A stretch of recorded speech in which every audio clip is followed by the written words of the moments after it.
The following is a podcast from a qualified senior care provider heard on the Answers for Elders radio show. And welcome back, everyone, to Answers for Elders Radio Network. And we are here again with Kristen Christian. And I know I always get your name. I have to be very intentional. You're so good Kristen, at it. it's so great to have you on the show with us again. And if you guys are interested in learning more from Kristen, she has been on our show before. And all you have to do is go on answersforelders.com and you will find her.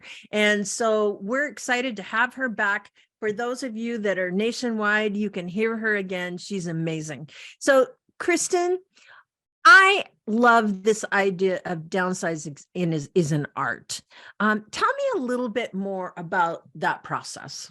I love that. Well, when you think of art, of creating art, it takes time. It takes patience. It takes planning. You don't just wake up and say, I'm going to do art. You've got to gather your materials. You've got to have kind of a purpose and a plan. Right. You have to have intention. Yeah. And I really do think if we kind of get people thinking about downsizing through a different lens and to get themselves prepared and arm themselves with the proper tools, just like an artist needs to, then things are going to go a lot smoother. Yeah. And hopefully you'll have your loved ones still in your hair and your eyeballs because you didn't pull it out and poke them out, because it can be daunting. It can be. And it's like we talked about, it's to start. It's so hard. How do people actually feel while downsizing? I'm sure for me, I'm probably maybe not pretty much similar story. Is that correct? It is. And I think it's very similar also to how people feel when they're disorganized, because when you're downsizing, let's face it, a move in the best of scenarios is stressful, right? We are, creatures of habit. We like our spaces set, whether it, and so I think that transition, the unknown is hard. But what I see with people going through transition or unorganized is there's a fear of being judged. Yeah. There's the fear of the unknown. Their productivity goes down. It's almost like they get deer in the headlights and they don't know where to start. So almost like a paralysis, right? And then their inability to relax because there's so much buzzing around in their head and literally around physically. And so then you start seeing anxiety go up. You see depression go up. You see a lack of gathering with people and being social. Yeah. So it really can have a toll on you. Yeah. Well, we really saw that during the pandemic quite a bit. I know that there were several stories and families that I worked with that because their seniors were, isolated for so long, they didn't even take garbage out. This is crazy. They were too afraid to even, so they had stuff piling up on their porch, which animals got into stuff. It's just crazy how things happened. And it's so hard for people. And I think with our seniors, it's not so easy to clean your house anymore. It's not so easy to declutter and go wipe out cabinets and cupboards and things like that. And those are the kind of things that your service does. And I'm really interested again about how that relationship, how do you work with people in that emotional process to get them to get into the groove? Right.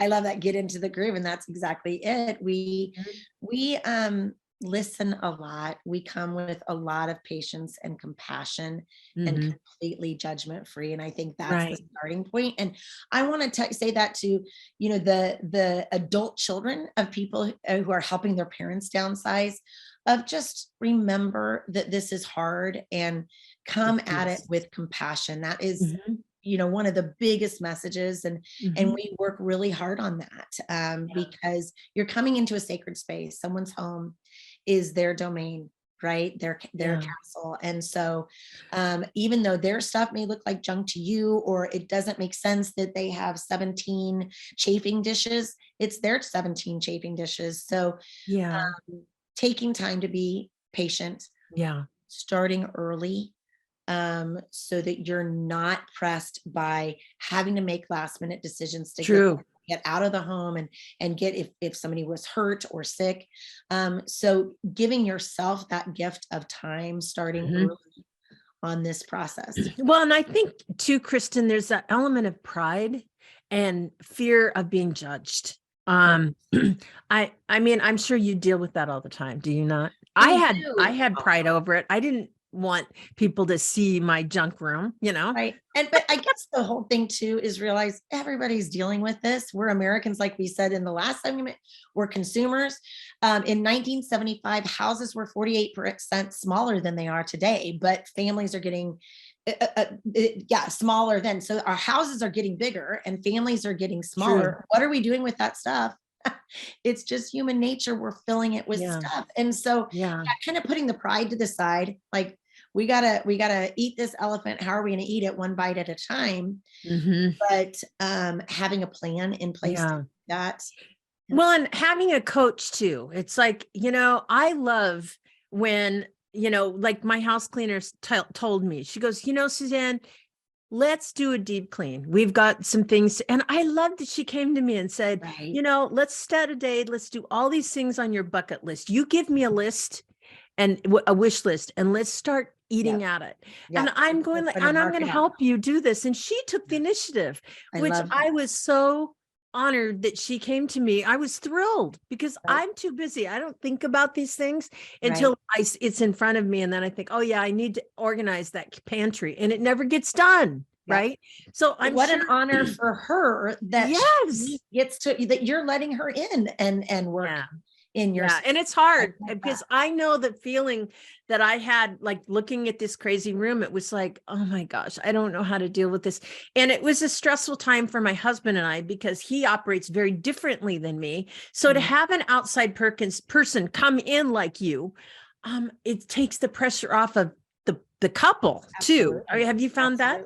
Oh, for sure. Well, I can guarantee people talk nicer to us than they do their parents or their children or their spouse, right? Because we're strangers and we just have that decorum as it's human nature. So you're going to be kinder and more patient with somebody you're not intimately involved with, because that intimacy of just even that relationship with the stuff, it's so tension, there's a lot of tension building up. So when you have a neutral person involved, it can help kind of keep the emotions at bay, keep the clock ticking, and keep the progress going.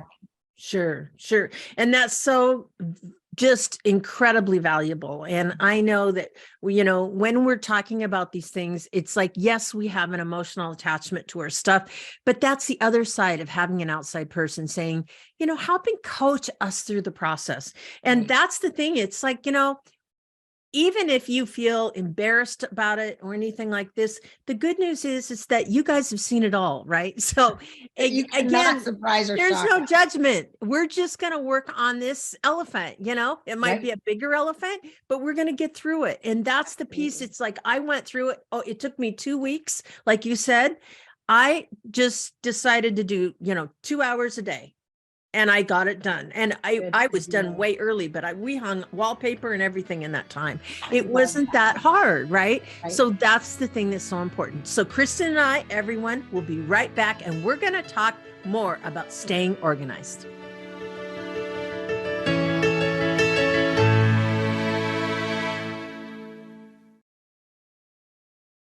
We at Answers for Elders thank you for listening.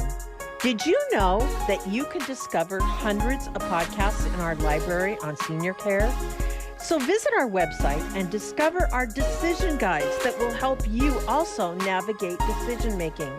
Find us at answersforelders.com.